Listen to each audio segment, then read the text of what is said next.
mendapatkan kebaikan meskipun dia tidak terlibat. Al-musabbit kal mubashir. Meskipun dia tidak ikut menyelenggarakan jenazah, tidak ikut mensolatkan, tapi dengan berita yang disampaikan sehingga orang datang dan mensolatkan, baginya kebaikan tentu saja. Wallahu a'lam bishawab. Jadi ini syahidnya. Maka fadzakaru dzalika li Rasulillah, maka mereka mengabarkan hal itu kepada Nabi. Ya. Faqala, maka Nabi bersabda, "Shallu ala sahibikum." Salatilah sahabat kalian. Salatilah sahabat kalian. Dan ini perintah.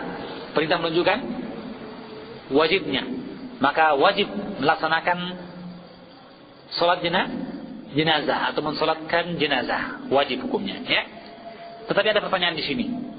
Yaitu Nabi mengatakan sallu, menunjukkan perintah ini tertuju kepada siapa? Tertuju kepada para sahabat, bukan kepada beliau. Beliau tidak mengatakan hayya nusalli ala sahibina, mari kita mensalatkan sahabat kita, tidak. Dia hanya memerintahkan sahabatnya, ayo salatkan sahabat kalian. Maka hal ini menimbulkan keterkejutan di antara para sahabat. Kenapa? Karena doanya Nabi mustajab, ya. Dan salatnya Nabi tunawirul kubur, menerangi kubur, menerangi kubur, ya. Dan didapatkan keterangan-keterangan yang lain bahwa Nabi marah ketika ada sebahagian dari sahabatnya yang meninggal yang dianggap remeh, seperti wanita atau laki-laki yang menyapu masjid, yang dia dikuburkan tanpa penyampaian kepada Nabi. Maka Nabi mengingatkan, menunjukkan Nabi berhasrat sekali untuk mensalatkan para sahabatnya. Maka dalam kejadian ini Nabi hanya memerintahkan para sahabat untuk mensalatkan orang yang meninggal ini. Maka fatagayyarat wujuhun nasi bidzalika, maka berubahlah air muka manusia ketika itu. Artinya heran dan bertanya-tanya, ada apa ini? Mengapa Nabi tidak mensalatkannya? Faqala, maka Nabi kemudian menjawab, melihat ada tanda tanya di kalangan para sahabat, maka Nabi tidak membiarkan itu berlarut-larut. Maka beliau menyampaikan dan mengatakan, inna sahibakum ghalla fi sabilillah. Sesungguhnya sahabat kalian ini telah mencuri harta rampasan perang di jalan Allah Subhanahu wa taala. Gulul. Ya. Qad ghalla. Inna sahibakum ghalla fi sabilillah. Ya. Maka ini menunjukkan bahwa orang ini telah berbuat satu perbuatan maksiat. Satu perbuatan maksiat. Maka Nabi tidak mensalatkannya. Ya. Fafattashna mata'ahu, kata Khalid bin Zaid al-Juhani, Zaid bin Khalid al-Juhani, maka kami pun memeriksa perhiasannya atau perlengkapannya, mata'ahu, fawajadna kharzan min kharazil yahud la yusawi dirhamain. Maka kami dapatkan kharaz, yaitu kalung dari kalung-kalung orang Yahudi yang harganya tidak sampai 2 perak. Subhanallah. Jumlah yang sedikit kan? Dirhamain, bukan dinarai. 2 dinar, 2 uang emas, tidak. 2 uang perak saja. Jumlah yang sedikit. Tetapi Nabi tidak mensalatkannya. Kenapa? Karena dia ada bentuk maksiat. Dan yang kedua, bahwa dia adalah peringatan kepada yang lain. Ya, jangan sampai orang memudahkan. Nah, orang ini mencuri 2 dirham. Nabi tetap mensalatkan dia. Oh, tidak apa-apa kalau sedikit. Ya, padahal sedikit demi sedikit lama-lama menjadi bukit, ya, bahwa berapa banyak perkara yang kecil ambil perkara yang besar, awalnya dari perkara yang kecil, dan yang kecil berbahaya. Kenapa? Karena membuat orang kecanduan, ketagihan, dan menganggap remeh, sehingga menuntut kepada perkara yang lebih besar. Na'udzubillahi min dzalik. Maka Nabi qat'an lisyarri fi awwali wujudihi, dalam rangka memutuskan kejelekan di awal tumbuh dan munculnya, maka beliau tidak mensolatkan. Tahdziran, dalam bentuk apa? Peringatan kepada yang lain. Jelas ini? Ya. Syahidnya di sini adalah perintah Nabi untuk mensolatkan sahabatnya, menunjukkan bahwa pelaku dosa besar, pelaku maksiat, ya, tetap wajib untuk disolatkan. Ingat ini, ya. Pelaku dosa besar tetap disolatkan. Ya. Bagaimana dengan orang yang meninggalkan solat, yang tidak solat 5 waktu? Maka ada khilaf tentu saja ya. Imam Ahmad mengatakan bahwa tidak disolatkan sama sekali, baik dia karena malas atau mengingkari kewajiban solat. Jika mengingkari kewajiban maka dia kafir. Demikian pula jika dia malas, kafir. Ya, ini pendapat Imam Ahmad sehingga tidak disolatkan. Dan ini pendapat Syekh Utsaimin, ya, para masyayikh dari Hijaz, ya, Syekh bin Baz dan sebagainya. Orang yang tidak solat tidak disolatkan. Ya. Jadi kalau begitu menurut mereka tidak tepat istilah solatlah kamu sebelum kamu disolatkan. Ya.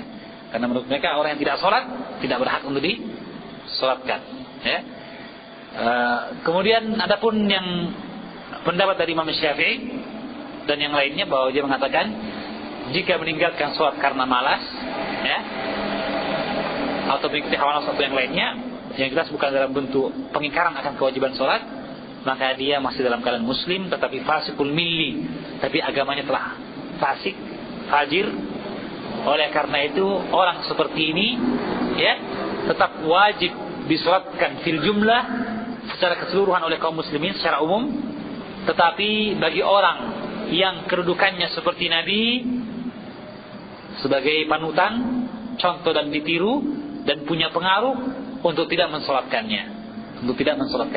Seperti Nabi tidak mensolatkan sahabatnya yang mencuri harta rampasan perang. Dalam rangka apa? Peringatan tadi. Dalam rangka apa? Peringatan. Ya, itu di sini. Adapun Ibnu Taimiyah mengatakan bahwa tidak disolatkan oleh orang yang berkedudukan, berpengaruh dan menjadi contoh, tetapi orang tersebut tetap mendoakannya dalam hatinya. Dengan itu kata Ibnu Taimiyah, dia mendapatkan 2 kebaikan. Kebaikan tidak mensolatkan sebagai peringatan bagi yang lain yang mungkin beramal seperti perbuatannya, seperti maksiatnya, peringatan, ya. Kebaikan yang kedua, dia tetap mendoakan orang yang meninggal. Berarti dia dianggap orang yang berbuat ihsan kepada orang yang meninggal. Kenapa? Karena orang yang meninggal butuh dengan doa saudaranya dari kaum muslimin. Jelas? Ya. Maka dalam hal ini dia mendapatkan 2 kebaikan. Ya. Wallahu a'lamu bissawab. Dan perkara yang penting juga bahwa di sini Nabi SAW tidak mensolatkan, padahal orang tadi hanya mengambil barang yang tidak sampai seharga dengan 2 dirham, menunjukkan bahayanya perkara tersebut. Wallahu a'lam bissawab. Kemudian yang terakhir kata Syekh, wa yustatna min dzalika syakhsan fala tajibu as-salatu 'alaihima. Namun dikecualikan dari kewajiban mensolatkan jenazah syakhsan, 2 jenis manusia. Dengan kata lain, 2 orang ini tidak disolatkan atau tidak wajib disolatkan, meskipun boleh disolatkan, ya. Wa yustatna min dzalik, dan dikecualikan dari mensolatkan jenazah yang hukumnya fardu kifayah, syakhsan, 2 golongan, 2 jenis manusia, fala tajibu as-salatu 'alaihima, maka tidak wajib salat bagi keduanya. Yang pertama, at-tiflul ladzi lam yablughu, yaitu anak kecil yang belum balik. Kenapa? Karena apa yang datang dari hadis Aisyah tentang kematian putra Rasulullah Ibrahim dari istrinya Maria Al-Qibtiyah, hadiah budak wanita Mesir, hadiah dari Muqawqis, ya. Maka ketika Ibrahim meninggal, kata Aisyah, mata Ibrahim ibnu an-Nabi wa huwa ibnu 18 syahra wa 18 syahra. Ya, meninggal Ibrahim bin Nabi dalam usia 18 bulan. Ya, jadi berarti baru 1,5 tahun ya. 18 bulan. Falam yusalli alaihi, Rasulullah sallallahu alaihi wasallam, maka Nabi tidak mensolatkannya. Sahih Abu Daud. Kemudian yang kedua, asy-syahid, orang yang mati syahid. Dalilnya adalah hadis Anas bin Malik, juga riwayat Abu Daud, anna syuhada'a Uhudin lam yughassalu wa dufinu bidima'ihim wa lam yusalla alaihim. Nabi sallallahu alaihi wasallam, kata Anas bin Malik, anna syuhada Uhud, bahwa para syuhada Uhud lam yughassalu, mereka tidak dimandikan. Mereka dimandikan dengan darah mereka sendiri, artinya tidak dimandikan. Dibiarkan darah mengucur pada mereka dan kemudian dikuburkan dengan darah yang ada pada mereka. Ya. Wadufinu bidimaihim, dan mereka dikuburkan dengan darah mereka, bergelimang dengan darah mereka. Walam yusalla alaihim, dan tidak disolatkan bagi mereka. Jadi saya kira jelas hukum mensolatkan jenazah fardu kifayah, dan itu berlaku umum baik bagi orang yang soleh maupun orang yang bermaksiat. Semuanya kena. Selama dia muslim, maka dia diwajibkan oleh kaum muslimin untuk mensolatkannya, dan berdosa seluruh kaum muslimin jika meninggalkan mensolatkan jenazah tersebut. Ya, dikecualikan dua perkara, yaitu anak yang belum balik serta orang yang mati syahid, yaitu orang yang mati di medan pertempuran. Wallahu a'lam bishawab. Saya kira demikian. Yang benar dari Allah Subhanahu wa taala, yang salah dari syaitan, Allah dan Rasulnya berpasti. Tentang rincian pelaksanaan salat, insyaallah kita akan dapatkan dalam kesempatan yang lain. Subhanakallahumma wa bihamdika, asyhadu an la ilaha illa anta, astaghfiruka wa atubu ilaik. Wa sallallahu ala nabiyyina Muhammadin wa alihi wasallam.